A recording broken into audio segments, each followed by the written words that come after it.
안녕하세요. 30대 후반에 이혼에 성공한 평범한 여성이에요. 살면서 힘든 일 한번 겪지 않고 사는 사람이 어디 있겠어요? 저도 그렇게 생각하며 여태 살아왔거든요. 그런데 정말 견딜 수 없는 일 앞에서는 아무것도 필요 없더라고요. 그 어떤 긍정적인 생각도, 인내도요. 이런 생각을 하게 만든 건 바로 시부와 전 남편이었죠. 저는 평범한 직장인으로 남들보다 조금 더 아껴 쓰는 버릇이 있었어요. 부모님이 두 분 다 불필요한 소비를 좋아하지 않으셨고, 항상 꼼꼼하게 가계부까지 적어서 관리하셨기 때문에 일을 보고 자랐죠. 그래서 부모님은 돈을 알뜰살뜰 모으셨고, 노후 걱정 없이 잘 지내고 계시거든요. 아버지는 재테크도 잘 해놓으셔서 은퇴하시고도 전혀 걱정이 없으실 정도였죠. 그런데 시댁은 저희와 전혀 다른 상황이었어요. 시부는 은퇴하기 전까지 평범한 직장인이었는데 완전 기분파였거든요. 예전부터 그런 시부의 행동을 보며 불안해서 남편에게 말하기도 했죠. 여보, 아버님 돈을 너무 많이 쓰시는 것 같아. 당신이 적당히 쓰시라고 좀 말려야 하지 않을까? 오죽하면 며느리가 시부의 소비 습관에 대해서 이렇게 말했겠어요. 그런데 정말 다른 사람들에게 과시하기 위해 번 돈을 족족 다 쓰셨거든요. 괜찮아. 아버지도 다 생각이 있으시겠지. 아무 생각 없이 저렇게 돈 쓰시지는 않을 거야. 반면 남편은 불안하지도 않은지 항상 저를 위로하면서 이런 말을 했죠. 노후를 다 대비해 놓으셨을 거다. 괜찮을 거다. 아들이 그런 말을 하니 저야 믿을 수밖에요. 그런데 걱정은 시부가 은퇴를 하고서 더 커지기 시작했어요. 월급은 이제 더 이상 나오지 않는데 시부의 지출은 여전히 거대했거든요. 시부는 허언과 허세가 있었는데 부자처럼 돈을 쓰려고 했어요. 제일 어이가 없었던 건 외식을 할 때였어요. 시부가 한 달에 몇 번이나 외식을 하자고 하는데 그것도 항상 비싼 코스 요리집이나 장어, 참치횟집 이런 곳만 고르는 거예요. 물론 돈 없다고 그런 곳을 못 가는 건 아니죠. 그런데 그런 곳에 가서 하는 행동에 더 큰 문제가 있었거든요. 그런 고급 음식점은 서비스가 좋을 수밖에 없잖아요. 그런데 시부는 꼭 가게 직원들에게 돈을 쥐어주더라고요. 현금을 5만 원짜리를 턱턱 쥐어주고는 팁이라고 아가씨 참 잘해서 주는 거라며 항상 그런 식으로 인심이 후한 척을 했거든요. 게다가 은퇴 후 식사비는 정작 우리가 내는데도 그런 식으로 직원들에게는 본인이 꼭 돈을 주며 주변 사람의 시선을 즐기곤 했어요. 돈이 많아 보여서 잠깐의 부러움이야 살 수도 있겠지만 그게 정상적인 일인가요? 우리 수준에 맞지 않는 일이라고 생각했어요. 한 달에 한 번 가서 즐기기도 어려운 곳에 매주 주말마다 가서 돈을 쓴다뇨. 게다가 나중에는 그 팁으로 주는 돈도 남편 주머니에서 나갔거든요. 그래서 하루는 시부에게 마음 단단히 먹고 말했죠. 아버님, 앞으로 이렇게 호화로운 음식점은 자주 못 올 것 같아요. 드시고 싶으신 게 있으면 집 근처 저렴한 맛집도 있으니 그쪽으로 모실게요. 시부가 장어를 먹고 싶다고 해서 단골 장어집에서 먹고 돌아오는 길이었어요. 그날도 어김없이 시부는 가게 직원에게 10만 원을 쥐어주었죠. 왜 우리가 여길 자주 못 와? 너희 그만큼 능력 안 돼? 그런데 싼 집은 싼값 한다는 거 모르진 않지? 너희가 지금껏 여기서 맛있는 장어 먹을 수 있는 건 다 내 덕분이었잖아. 그러면 이제는 나도 너희 덕 볼 때도 됐지. 왜 너희 맘대로 가게를 바꾼다 만다야? 아버님, 저희도 좋은 곳 자주 오고 싶죠. 하지만 아버님 은퇴하시고 이제부터는 저희가 음식값 내야 하는데 이 사람도 그렇고 저도 그렇고 돈 펑펑 쓰면 쓸 만큼 모으지를 못해요. 앞으로 2세 계획까지 있는데 나중에 진짜 고생할 거예요. 최대한 이성적으로 말했지만 시부는 화만 냈어요. 야, 우리 아들이 돈 벌어서 우리한테 쓴다는데 네가 왜 옆에서 난리야? 너는 너희 집에나 잘해. 우리 집 일에 끼어들지 말고. 결혼했는데 내 집, 네 집이 어디 있어요. 양가 부모님 모두 평안하셔야 저희도 마음이 편하죠. 그리고 제가 이런 말하는 거 마음에 안 드실 수 있지만 지금 남편이 얼마나 급하면 저한테 돈을 빌려달라고 하겠어요? 그래서 너는 시아버지한테 돈 주는 게 그렇게 아깝디? 그래서 지금 여기 와서 이 난리 피우는 거야? 식사 잘하고 기분 좋게 나왔는데 땅바닥에 처박으려고? 아버님, 아무리 그렇게 말씀하셔도 저희는 더 이상 못 맞춰드려요. 남편 월급이 겨우 300만 원 정도 되는데 그 절반이 아버님 앞으로 나가고 있어요. 애 생각해서 미리 저축하는 건 꿈도 못 꾸고 있고요. 이렇게 여윳돈 없이 있다가 두 분 아프기라도 하면 어떻게 될 것 같으세요? 목돈이라도 필요하게 되면 진짜 난리 나는 거라고요. 한번 보세요. 남편 지출금의 절반이 아버님한테 든다는 거. 결국 월급 명세서와 지출비 내역을 들고 가서 확인까지 시켜드렸죠. 그렇게 하면 시부가 고민하는 척이라도 할 거라고 생각했는데 전혀 아니더군요. 시부는 도리어 더 화를 냈어요. 이딴 거 왜 보여줘? 자식이 부모한테 돈 쓰는 건 당연한 거지. 내가 돈 쓴 만큼 너희도 돈 쓰는 게 그렇게 아깝냐? 이래서 자식 키워봤자 헛수고라니까. 네, 그간 아버님 덕분에 비싸고 좋은 곳 많이 간 것도 사실이죠. 하지만 저희가 가고 싶다고 간 건 아니잖아요. 그리고 분명히 말씀드렸어요. 제발 소비를 좀 줄여달라고요. 이대로라면 아버님이 쓰시는 돈 저희가 고스란히 드려야 하잖아요. 그러니 걱정돼서 이런 말씀 드리는 거예요. 은퇴한 부모님께 자식들이 돈 쓰는 거 당연하다고 생각해요. 그런데 아버님은 딱히 필요 없는 곳에 돈을 낭비하시잖아요. 필요 없는 곳? 넌 내가 남들 접대하고 너희들하고 좋은 음식점에 오는 게 필요 없다고 생각하냐? 네, 근처 맛집만 가더라도 이렇게 비싸지는 않아요, 아버님. 그리고 오늘도 보세요. 모두가 아버님처럼 직원한테 돈 주는 거 아니에요. 우리나라가 팀 문화가 있는 것도 아니고요. 직원들이 우리한테만 눈에 띄게 더 잘해준 게 있나요? 그렇지도 않은데 아버님은 괜히 돈 쥐어주시고 그 사람이 고맙다고 하면 기분 좋아하시잖아요. 지금까지는 이야기하기 조심스러운 부분이라고 생각해서 참았지만 이제는 은퇴하셨으니까 저희 생각에 따라주시면 좋겠어요. 너는 그럼 팁 주는 게 아까워서 지금 나한테 이딴 소리나 하는 거냐? 나더러 질 떨어지는 가게나 가서 급 떨어지는 인간들하고 같이 식사하라고?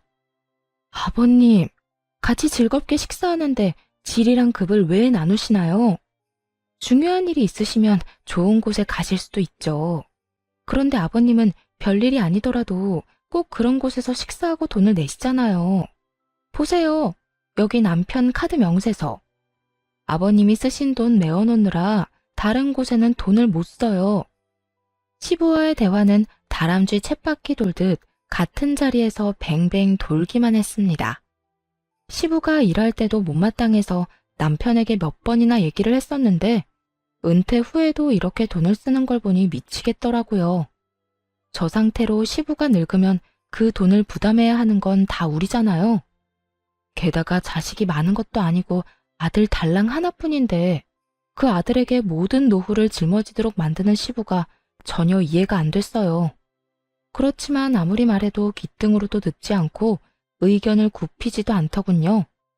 그래서 시부에게 최후의 방법을 쓰기로 마음먹었어요. 아버님, 이것까지는 말씀 안 드리려고 했는데 이 사람 지금 빚까지 지면서 아버님 돈 갚고 있어요. 무려 제 친정 아버지께요. 친정이라는 단어는 정말 말하고 싶지 않았어요. 생색 같은 거 내고 싶은 마음도 없었고 부담을 주고 싶은 것도 아니었어요. 그저 시부를 멈추게 하기 위해 약점을 건드려야겠다는 생각뿐이었죠. 그건 역시 저의 친정, 시부가 가장 싫어하는 단어였어요. 시부와 친정아버지는 같은 지역 출신으로 서로의 지인을 많이 알고 있었거든요. 결혼 전에도 건너 알 정도로 지인이었는데 결혼하면서 사돈이 된 거예요. 친정아버지는 동네에서도 소문난 알부자였고 시부도 그걸 알고 있었어요. 그렇지만 아버지도 저도 과소비나 낭비는 절대로 하지 않는 사람들이었어요. 그래도 돈을 써야 할 때는 아끼지 않고 쓰는 편이었죠. 시부는 그런 친정아버지에게 기묘한 열등감을 가지고 있는 게 틀림없었어요. 특히 이런 식으로 친정 도움을 받는 걸 정말 못 견뎌 했거든요. 결혼 후에 몇 번 친정 이야기를 했다가 시부가 정말 놀랄 만한 일을 해서 그 뒤로 친정 이야기를 시댁에서 일절 꺼내지 않았어요. 도대체 어떤 짓을 했냐고요? 친정아버지가 외제차를 사셨다고 하면 시부는 더 좋은 외제차를 샀고요. 친정아버지가 시부도 아는 지인에게 좋은 식사를 대접했다고 하면 시부는 무조건 그보다 더 비싼 곳에서 그 사람에게 식사를 대접하더라고요. 아무래도 계속해서 이러다가는 집안 뿌리 뽑겠다는 걱정이 들어서 그 뒤로는 절대 시부에게 친정아버지 얘기를 꺼내지 않았죠. 남편도 그런 상황을 알고 있었으니 걱정스럽게 말하더군요. 여보, 친정 얘기는 하지 않기로 했잖아. 다급하게 저를 말리는 남편에게 시부가 화를 버럭 냈어요. 야, 너는 차라리 대출을 받았어야지. 처갓집에서 돈을 왜 빌려다 써? 부끄럽지도 않아? 쪽팔리지도 않아? 너 능력 없는 놈이라고 여기저기 소문낼 일 있어? 아버지, 대출이자가 요새 얼마나 높은지 아세요? 그래요, 처갓집에서 돈 빌렸습니다. 5천만 원 차용증까지 써서 빌렸어요. 무이자로 편할 때 갚으라는데 그 좋은 조건 놔두고 왜 대출을 써요? 제가 돈 빌린 것도 다 아버지 때문인데. 그래서 지금 돈 적게 쓰시라고 말씀드리고 있는 거잖아요. 친정에서 돈을 빌리자고 말한 건 저였어요. 시부가 감당할 수 없을 정도로 돈을 계속 쓴다면 그 돈이 어디에서 나왔는지 알려줘서 혼쭐을 좀 내줄 생각이었죠. 하지만 남편과 제가 뭔 말을 해도 시부는 눈썹 하나 까딱 안 했어요. 그러니까 제발 돈 좀 아껴 쓰세요. 그리고 전에 드렸던 카드도 이제 못 쓰실 거예요. 유효기간 만료됐는데 재발급 안 할 생각이거든요. 그럼 내 용돈은 너희가 당연히 줘야지. 대신 매달 50만 원씩 드릴게요. 그런데 카드는 다시 못 드려요. 만약 쓰고 싶으시면 남편이 빌린 돈부터 저희 아버지랑 해결하고 나서 말씀하세요. 그 돈 온전히 아버님 때문에 빌린 거잖아요. 갚으라고 하진 않을 테니까 제발 앞으로 더 쓰지만 마세요. 그렇게 이야기하자 결국 시부가 꼬리를 내리더군요. 내가 왜 사돈이랑 돈 이야기를 해? 그것도 내 허락 없이 빌린 돈으로. 그건 너희가 알아서 해야지. 정말 더럽고 치사해서 이제 너희한테 돈 달라고 안 한다. 그러니까 앞으로 이런 선 넘는 말 나한테 하지 마라. 어디 며느리가 눈에 힘 빡 주고 시아버지를 쳐다보면서 지적질이야? 할 말이 크게 없었는지 시부가 마지막으로 투덜거리고는 집으로 돌아갔어요. 그 모습을 보면서 진짜 가슴을 쓸어내렸잖아요. 이렇게까지 했으니 좋아질 거라는 생각을 하면서요. 그런데 세상 일이 그리 만만한 게 아니더군요. 몇 달간 연락이 없어서 시부가 드디어 정신 차렸다고 생각했거든요. 시부에게 놓은 따끔한 주사가 약발을 제대로 발휘하나 보다 했는데 그게 절대 아니었다는 걸 깨닫게 됐어요. 카드를 끊고 매달 용돈을 정해줬으니 안심한 제가 정말로 순진한 사람이었더라고요. 시부는 그 이후로도 수많은 지인들에게 돈을 펑펑 쓰고 돌아다녔어요.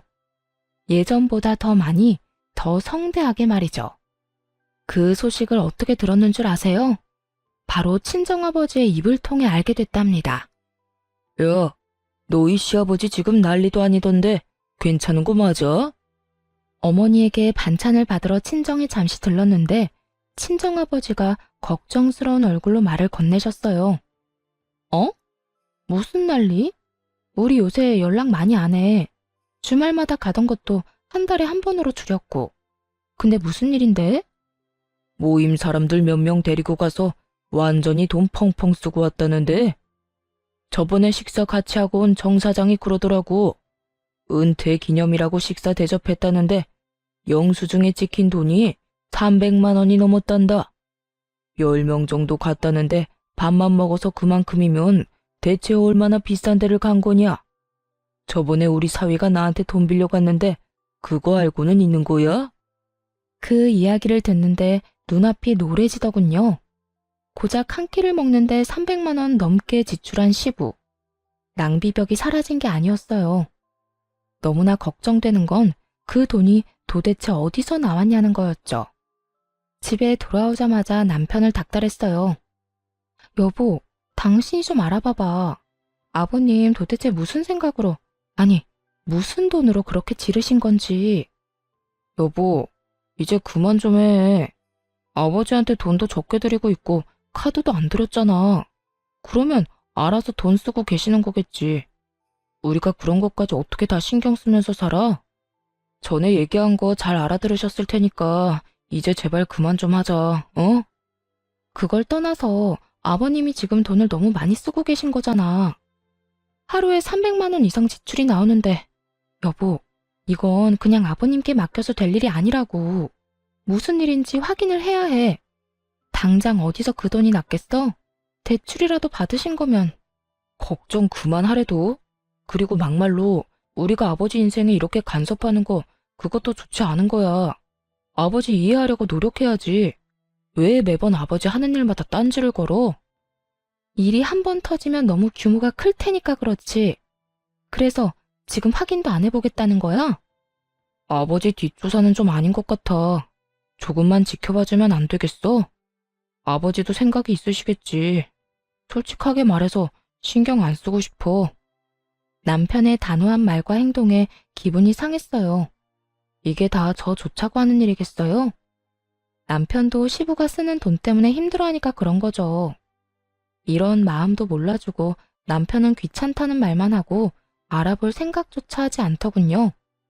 시부에게 따로 물어볼까 고민도 했지만 그러지는 않기로 했어요.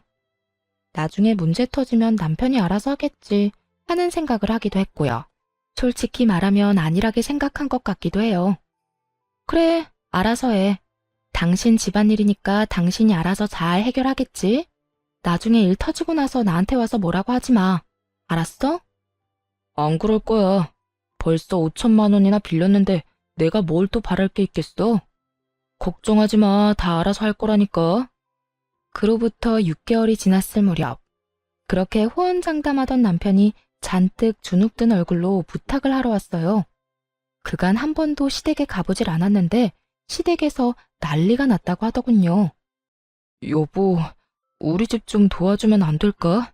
지금 집 완전 난리 났어. 본가도 난리고 아버지 차도 지금 다 난릴 판이야. 그게 무슨 소리야? 당신 내가 알아보라고 할 때까지만 해도 괜찮다며. 근데 6개월 만에 무슨 집이며 차며 다 날아간대. 아, 나도 이런 말 당신한테 하고 싶진 않은데 아버지가 또 사고 치셨어. 집이랑 자동차 담보대출 받고 신용대출까지 끝까지 받으셨대. 지금 빚더미에 앉아서 집이며 차며 다 팔아도 갚을 돈이 안 돼. 아니, 당장 길거리로 나가게 생겼단 말이야. 대출금 연체돼서 집은 경매로 넘어가고 차 앞딱지 붙고 난리가 났어. 어떡해, 당신이 좀 도와줘. 내가 지금 이 상황에서 뭘 도와줄 수 있는데? 그래서 뭐 아버님 빚이라도 대신 갚으라고? 내가 분명히 얘기했지. 아버님 어떻게 그렇게 돈 펑펑 쓰고 다니시냐고 알아보라고 했잖아. 그때는 귀찮아서 알아보지도 않더니 문제 터지니까 왜 나한테 도와달라는 건데? 우리 아버지가 5천만 원 빌려준 것도 아직 다 못 갚았잖아. 여보, 제발 한 번만 부탁해. 내가 빚 갚아달라고 이야기하진 않을게. 대신 아버지 살 곳만이라도 좀 마련해주면 안 될까? 내 마음 같아서는 우리 집에서 같이 살고 싶지만 당신 눈치도 보이고 아버지 자존심에 같이 살고 싶진 않으실 거야. 제발 좀 도와줘, 어? 이대로 길거리에 나앉도록 만들 순 없잖아. 바짝 엎드려 빌다시피 하는 남편을 보면서 속이 뒤집어졌어요. 그때는 뭐하고 이제 와서 소 잃고 외양간 고친다는 건지. 일단 아버지한테 얘기해볼게. 근데 이런 식으로 해결될 일 아니야. 당신 아버지한테 따끔하게 이야기 좀 하라고. 이게 몇 번째야? 아버님이 바뀌셔야 이런 상황이 또 일어나는 걸 막을 수 있어. 어쩔 수 없이 친정아버지에게 연락을 했어요. 자초지종을 설명하고 쓸 수 있는 집이 있는지 물어봤죠. 아버지는 한숨을 쉬시더니 아버지 명의의 집을 하나 이야기하시더라고요. 내키지 않으셨겠지만 딸 일이라 도움을 주신 거였을 거예요. 몇 달 전까진 조부모님이 쓰시던 집이었는데 생각보다 상태가 매우 좋았어요. 그 안에 있는 가구며 가전이 2년 전에 새로 싹 들여온 것들이라 그대로 몸만 들어가 살아도 될 정도였죠. 그 집은 조부모님이 마지막 여생을 보내셨던 곳이라서 꽤 괜찮은 주택가에 있는 데다가 집값도 높고 평수도 컸어요. 사실 그곳을 비워둔 건 조만간 친정 부모님이 들어가려고 하셨기 때문이었거든요. 그런 집을 빌려줘도 괜찮겠냐고 물으니 아버지께서 사돈에게 큰일 나는 것보다야 낫지 않겠냐고 말하시더라고요. 아버지 명의의 집이고 돈 내고 들어가는 게 아니니 괜찮겠다 싶어 남편에게 말했죠. 남편은 엄청 좋아하며 시댁에는 자기가 잘 이야기하겠다고 하고 혼자서 가더군요. 시부모님과 사이가 별로 좋지 않아서 굳이 저는 안 따라갔거든요. 남편이 돌아와서는 시부모님이 무척 좋아하셨다고 전했어요. 앞으로는 돈 낭비하지 말라고 전해드려. 알았어? 만약 또 터지면 그때는 절대 책임 못 져. 그렇게 으름장을 놨는데 남편이 알겠다며 자기만 믿으라고 하더군요. 그런데 얼마 못 가 또 안 좋은 소식을 친정 아버지를 통해 들어야 했어요. 시부가 그 집으로 사람들을 엄청 초대한다는 거예요. 돈이 없으니 이제 집으로 사람을 초대하나 보다 싶었는데 어느 날 친정아버지가 화가 나서 저를 찾아왔더라고요. 바깥 사돈이 해도 진짜 너무 하는구나. 어떻게 이런 짓을 할 수가 있어? 아빠, 왜 그래요? 무슨 일 있었어요? 말도 마라. 내 지인들이 초대됐는데 그 집이 너희 할아버지 집인 거 아는 사람들이었거든. 지인들이 사돈이 많이 도와줘서 다행입니다. 라고 말 한 번 했는데 바깥 사돈이 이 집을 자기 아들이 샀다고 했다는 거야. 아닌 것 같다고 진실을 말해줘도 이렇게 좋은 집 산 게 부러워서 우리가 거짓말하고 다니는 것 같다고 했다지 뭐냐. 이게 도대체 무슨 일이야? 세상에, 시아버지가 그렇게 말씀하셨다고요? 그 집이 우리 거라는 게 거짓말이라고? 도움을 줬다고 고맙다는 인사를 받을 생각은 하지도 않았어. 너희 시아버지 쪼잔하고 괜한 열등감 가지고 있는 거 내가 잘 아니까. 그래도 힘든 사람 돕자고 한 일인데 이런 식으로 사람을 거짓말쟁이로 만들다니 어떻게 인간이 그럴 수가 있어? 그 이야기를 듣는데 너무 어이가 없더라고요. 남편이 무슨 돈이 있어서 그렇게 큰 주택을 마련했겠어요. 누가 봐도 빌렸을 게 뻔한데 아들이 산 집이 되다니. 게다가 문제는 시부의 허언증에 저희 부모님이 거짓말쟁이가 되어버렸다는 거죠. 그래서 그날 저녁 남편에게 따졌어요. 이야기해봐. 이게 어떻게 된 일이야? 우리가 빌려준 그 집이 어떻게 당신이 사준 집이 된 건데? 여보, 그냥 그런 걸로 하면 안 돼? 지금 부모님이 거기서 살고 계시잖아. 빌려서 살고 있다고 하면 아버지도 좀 창피하시니까 그런 말을 한 거겠지. 그럼 너는 이게 괜찮아? 당신 가족이 친 사고 때문에 우리 아버지는 돈도 빌려주고 집도 빌려줬어. 그런데 지금 주변 지인분들한테 거짓말쟁이로 찍혔다고. 누가 그게 괜찮다고 했어? 거기 살고 계신 우리 부모님은 그냥 놔두자고 하는 말이잖아. 그럼 우리 부모님은 뭐가 되는데? 부끄러운 건 아버님 몫이지 우리 부모님 몫이 아니야. 아, 진짜 실망이야. 당신이 어떻게 우리 집에 이런 식으로 해? 은혜를 원수로 갚는 것도 정도가 있지. 이건 뭐 원수가 아니라 아주 쑥대밭을 만들었잖아. 당신이 조금만 참아주면 안 돼? 아버지가 그 성격에 얼마나 눈치 보이고 답답하셨으면 그러셨겠어. 그러게, 돈을 누가 그렇게 펑펑 쓰래? 그 뒷수습은 우리 집이 다 했는데 결국 돌아오는 건 뒤통수다 이거지? 됐어. 나 이제 안 도와줄 거야. 우리 이혼해. 헤어지고 당신한테 빌려준 거 다 받아낼 거야. 그렇게 하면 우리 아버지 거짓말쟁이라는 소문도 다 사라지겠지. 여보, 갑자기 이혼이라니 무슨 소리야.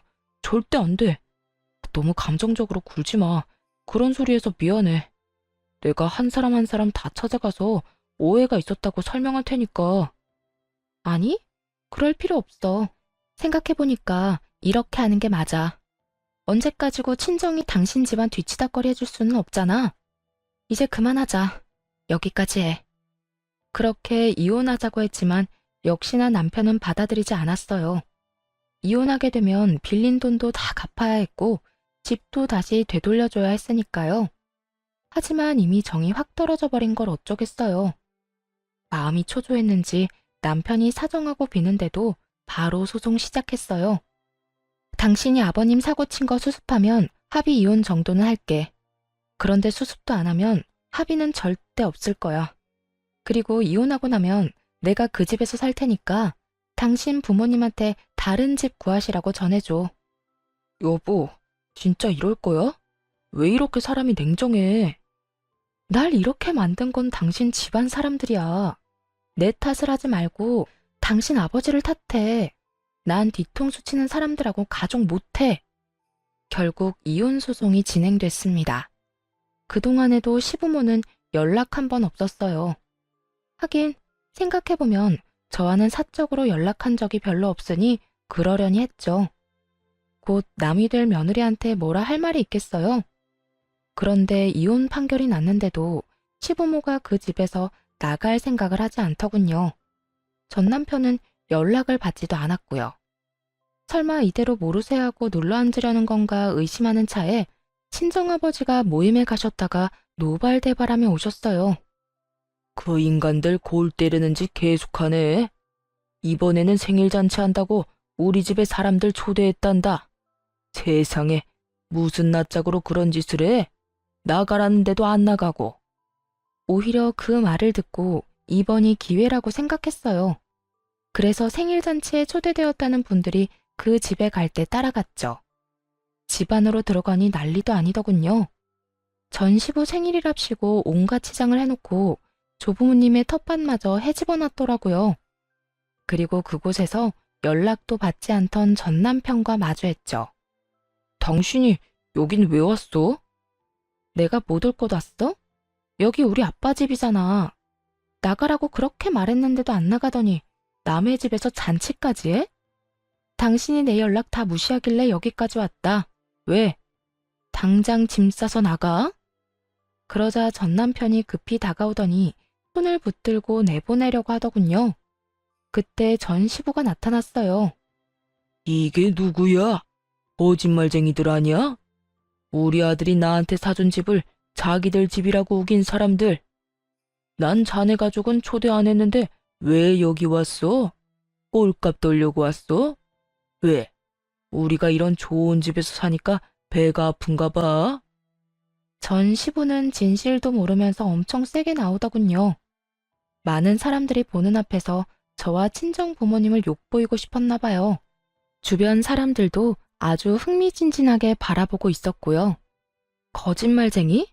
아직도 그딴 소리 하는 거야? 그럴 줄 알고 나도 그냥은 안 왔지. 이거나 확인하고 이야기하자고. 그따위 종이 쪼가리가 뭐라고? 부러우면 그냥 부럽다고 말해. 여전히 말이 전혀 통하지 않더군요. 결국 친정아버지께서 경찰에 신고했어요. 예, 지금 제 집에서 사돈 양반들이 안 나갑니다. 딸이 이혼 전에 시댁에 잠깐 빌려준 집인데 나가라고 해도 안 나가네요. 전 시부는 그 모습을 보더니 그제야 의심이 든 모양이더군요. 급히 친정아버지 손에 들린 종이를 낚아챘어요. 그 종이가 뭐였냐고요? 이 집 주소로 된 등기부 등본이었죠. 거기엔 당연히 친정아버지 이름이 적혀 있었고요. 이거 거짓말이지? 야, 아들, 왜 이 집이 이 인간 집이야? 아버지, 제가 좀 이따 말씀드릴게요. 우선 사람들부터. 이게 다 뭐냐고 묻잖아. 너 설마 이 인간들 집 빌려온 거야? 너 나한테는 돈 주고 빌렸다며? 설마 거짓말한 거야? 제대로 말해보라고 이 자식아. 아버지가 먼저 잘못하신 거잖아요. 처갓집에 열등감 갖고 계신 거 뻔히 아는데 어떻게 진실을 말씀드리겠어요? 그랬으면 여기 들어와서 살 수나 있었겠어요? 뭐? 이 자식이? 저도 이 집을 그냥 빌려온 줄 아세요? 자존심 다 팽개치고 마누라 앞에서 바짝 엎드려서 빌었다고요. 그리고 제가 언제 이 집 사드렸어요? 처음에 분명히 빌렸다고 말했어요. 그걸 사람들한테 멋대로 아들이 사준 집이라고 말하고 다닌 건 아버지고요. 전 남편의 폭탄 발언에 주변에 있던 사람들이 모두 쑥덕거렸어요. 그럼 이 집이 진짜 자기 집이 아니었던 거야? 사람들한테는 자기 아들이 사준 집이라고 그렇게 자랑을 하더니 아무리 허풍이 세도 그렇지 거짓말을 하면 쓰나? 게다가 진짜 집주인을 거짓말쟁이로 모함한 거지? 최악이다. 그런데 차압딱지랑 경매는 또 뭐야? 우리한테는 집 팔고 새 집에 이사 왔다고 하지 않았어?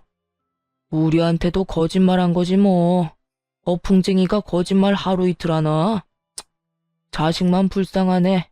아버지 때문에 처가에 빚도 지고 이혼까지 하게 됐으니. 사람들의 목소리가 커질수록 전 시부와 전 남편의 싸움도 더 격해졌어요. 제발 이제 그만 좀 하시라고요. 입만 열면 거짓말인데 제가 불쌍하지도 않으세요? 저 이제 돈 한 푼도 없이 살아요. 왜 넌 능력이 그것밖에 안 돼? 아들이 아버지 부양하는 게 당연한 건데. 그리고 처음부터 이 집이 저 인간들 집인 거 알았으면 나도 여기 안 들어왔어. 아버지를 돕지 말 걸 그랬어요. 거리에 나앉아서 구걸을 하든 말든 신경 쓰지 말았어야 했다고요. 당신 같은 작자도 아버지라고. 내가 미친놈이지. 와이프가 경고했을 때 알아듣고 연을 끊었어야 하는데. 너 말 다 했냐? 이런 싸가지 없는 놈이. 왜요? 한 대 치시게요? 쳐요 쳐. 한 대 맞고 연 끊읍시다.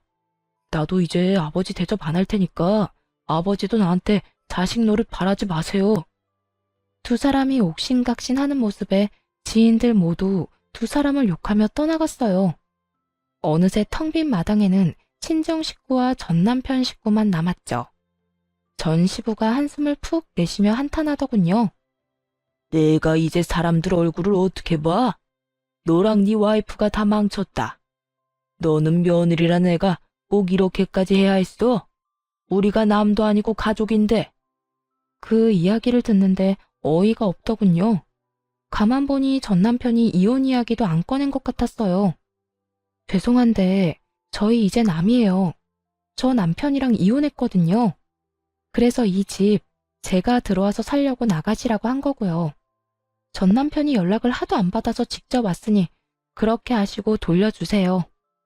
이미 이혼했다는 말을 듣자마자 시부가 깜짝 놀라더군요. 솔직히 전 시부가 아무렇지 않게 여길 줄 알았거든요.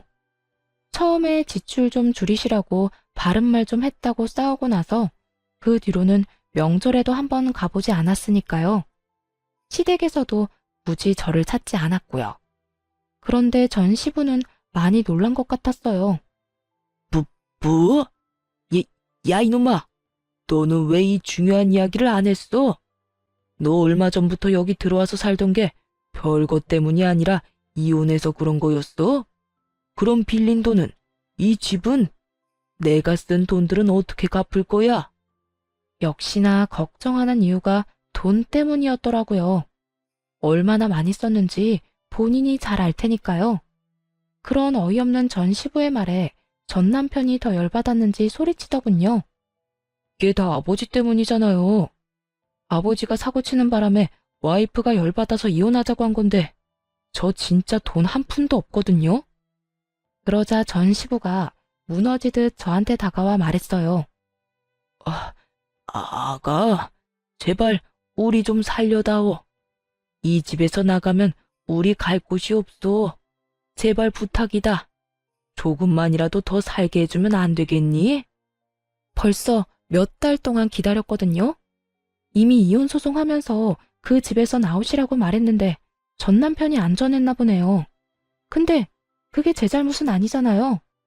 제가 아버지 집 놔두고 다른 데서 살 필요도 없죠. 지금 돈도 없는데. 그래도 우리가 봐온 정이 있는데 이렇게 한 번만 더 부탁할게. 응? 이대로 길거리에서 구걸이라도 하라는 말이냐? 어떻게 돈이 좀 모일 때까지만이라도 봐주면 안 되겠어? 처음으로 전 시부가 애원했지만 단호하게 퇴거 명령 소송을 해서 내보냈어요. 그리고 그 집에는 제가 들어가게 됐죠.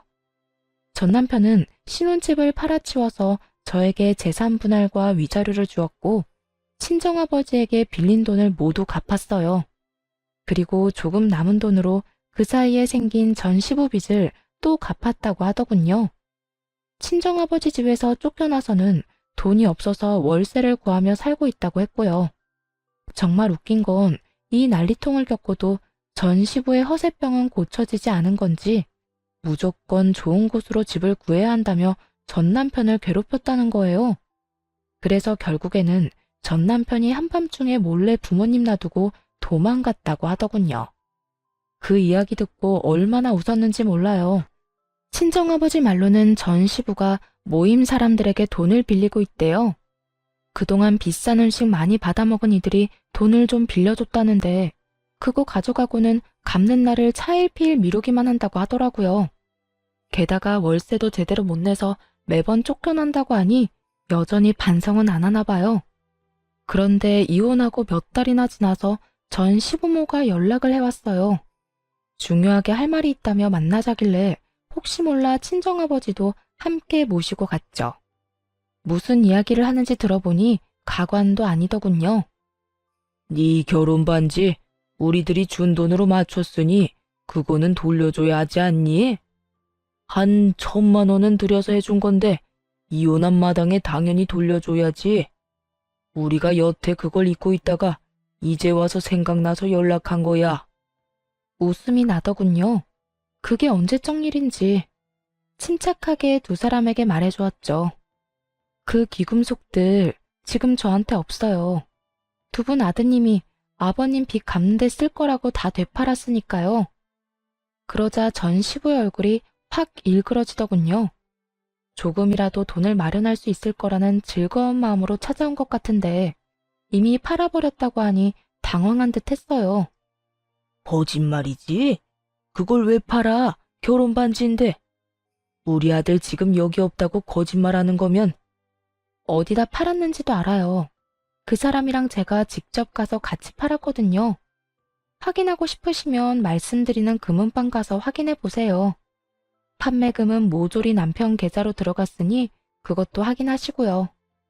애꿎은 데서 찾지 마시고 아들한테 달라고 하시지. 그런데 그 사람 어디 갔나 보네요? 그래도 부모라고 책임은 질 줄 알았더니 제 말에 전 시부가 버럭 화를 내더군요. 자식이 왜 말도 없이 떠났는지는 생각해 보지도 않고 그저 신세 한탄만 하는 거 보니 여전한 것 같더라고요. 그 인간 같지도 않은 놈이 우리 버리고 갔어. 이렇게 될 줄 알고 그것도 다 팔고 간 게 틀림없어. 아니, 어떻게 자식 새끼가 부모를 책임도 안 지고 도망이나 가? 이게 말이 되냐? 자식 욕할 거 하나도 없어. 이건 다 자네 잘못이지 않은가? 얼마나 자식 속을 썩였으면 여태까지 참던 자식이 이제 와 도망을 가? 자식이 왜 도망갔는지 몰라서 지금 이래? 어세도 병은 병이야. 이러니 자식이 못 견디고 치를 떨며 떨어져 나간 거지. 정신 좀 차려. 언제까지 이렇게 살 거야? 친정아버지의 따끔한 말에 전 시부는 아무 말도 못하더군요. 이미 아들은 부모를 버리고 떠났고 아무것도 없이 남겨뒀잖아요. 자기 무덤 자기가 팠으니 할 말 없을 수밖에요. 결국 전 시부는 친정아버지와 대화 후 본전도 못 찾고 쫓겨나 버렸죠.